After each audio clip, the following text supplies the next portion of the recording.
Louis and his family were now in the Tuileries Palace in Paris, where for the next couple of years, he watched as the revolutionary government began to strip away his power. And fearing for his safety, he had to stay on their good side. Hey, look who it is. It's my favorite revolutionaries. Yep, I'm your #1 fan. What can I do for you? Hey, King Louis. So we've made a few decisions. First, all of your friends in the nobility are gonna have to pay taxes the same as everyone else. Great idea. I love it. And as a side note, the tax money can no longer pay for all your lavish parties. Great. I hate those parties. They're so awkward. And also, we're taking away your Porsche. Oh, come on! I mean, yay. The king continually found demand after demand being made of him to prove his support for the revolution. On one occasion, a mob would invade the palace and demand he wear the revolutionary bonnet. This is the face of a man who is definitely pretending he wants to wear that bonnet. Oh yeah.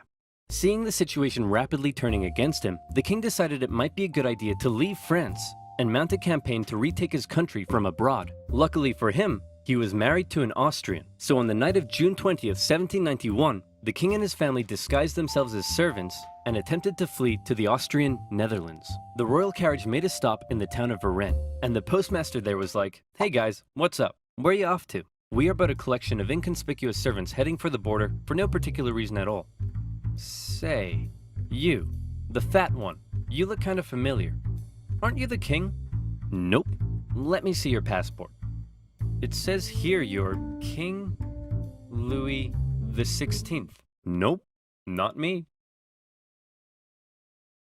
Take him away, boys. The king was promptly returned to Paris, but now the jig was up. His lack of support for the revolution was clear to all, and many considered him a straight-up traitor who tried to abandon his people. As a result, the new constitution of 1791 completely reduced his powers to that of a simple figurehead, a constitutional monarch. However, radicals, such as those in the Jacobin Club, were outraged that the king wasn't to be removed entirely. So a month later, these radicals staged a protest on the Champ de Mars, calling for the king's removal. The government of Paris feared an insurrection was mounting, and they sent the military to disperse the crowd.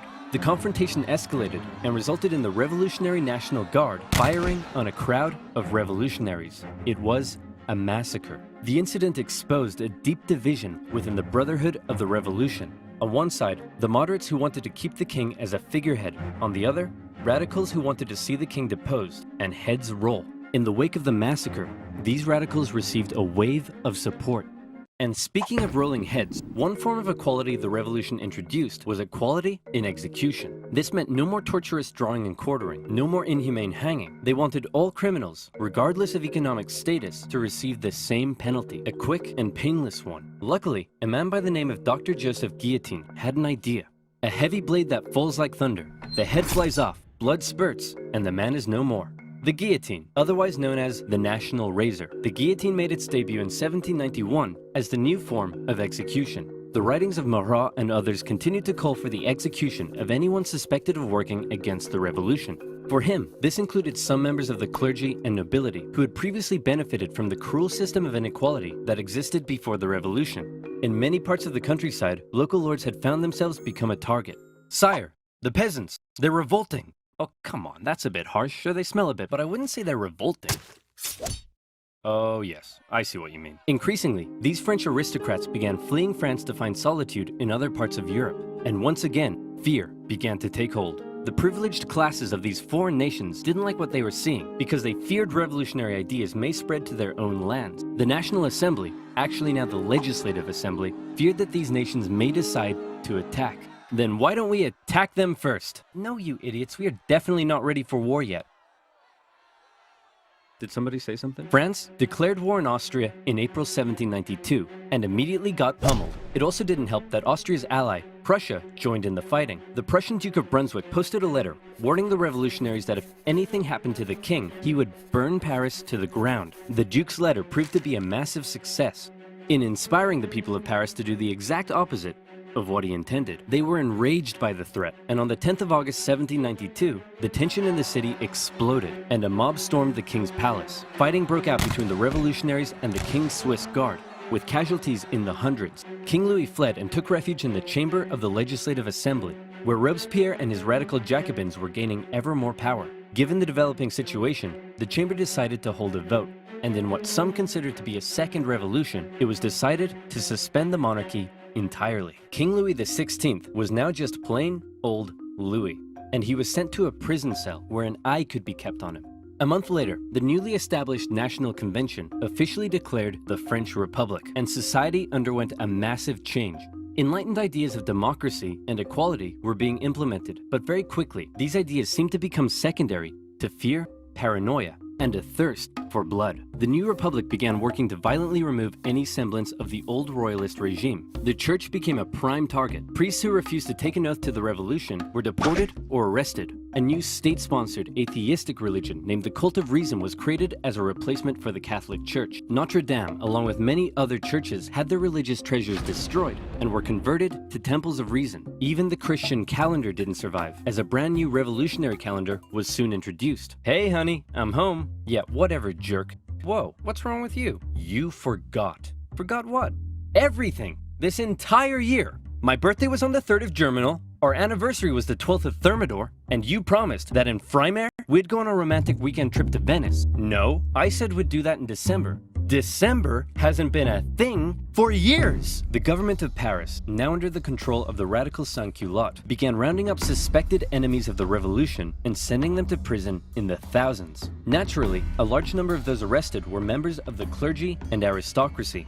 As France's foreign enemies continued to close in, panic spread. Georges Danton made impassioned calls for men to defend the Republic, and tens of thousands of troops left Paris for the front lines. However, in their absence, Paris was left to its own devices. As enemy troops arrived in Verdun, the people of Paris feared that their crowded prisons were becoming a breeding ground for counter-revolutionary conspiracy. What would happen if the Prussians reached Paris and freed the aristocrats? Marat believed he knew what would happen. The aristocrats would enact their vengeance on the people. Fearing those they had already imprisoned, mobs descended on Paris's prisons. They broke in, and during the brutal September massacres, aristocrats, priests, and others were tried and executed on the spot. Even women and children weren't spared. With over 1,600 victims, word of the massacre spread across Europe. One British newspaper wondered, are these the rights of man? Is this the liberty of human nature? But there was still one man in particular that Robespierre and his radicals really wanted to see executed. Austria and Prussia pledged that after they defeated France, they'd return King Louis to the throne. Well, checkmate Austria and Prussia, because you can't return a man to the throne if he's already dead. Citizen Louis Capet was put on trial for treason. Obviously, he was found guilty, but his punishment was less certain. Many moderates wanted to simply deport him, but Robespierre insisted the revolution could only live if the king was dead. A vote was held, and by just one vote, Louis was sentenced to the guillotine. If you don't mind, I'd like to say a few words first. Gentlemen, I am innocent of everything of which I am accused. Wait, you're too loud. They can't hear me. Hang on, I haven't finished yet. Wait, dude! Uncool. In her prison cell, Marie Antoinette heard the guns fire, signaling her husband's death. Before long, she would meet the same fate. Back on the war front, France defied all expectations and actually managed to push the enemy back. But then more countries joined the coalition against France, and it all went to pot again. What do?